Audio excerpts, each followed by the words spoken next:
వివాదాస్పద దర్శకుడు Ram Gopal వర్మకు ఆంధేరి magistrate court గట్టి షాక్ ఇచ్చింది. చెక్ బౌన్స్ కేసులో ఆర్జీవీకి 3 నెలల జైలు శిక్ష విధించింది. అంతేగాక 3 నెలలు ఫిర్యాదుదారుడికి 3.72 లక్షల నష్టపరిహారం చెల్లించాలని ఆదేశాలు జారీ చేసింది.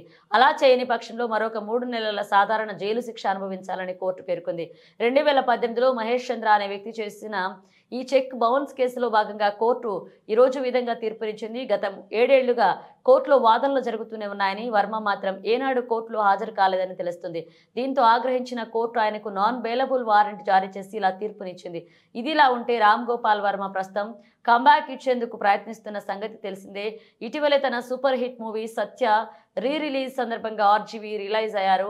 తాను ఎంత గొప్ప సినిమాలను తీశానంటే నమ్మబుద్ధి కావడం లేదన్నారు.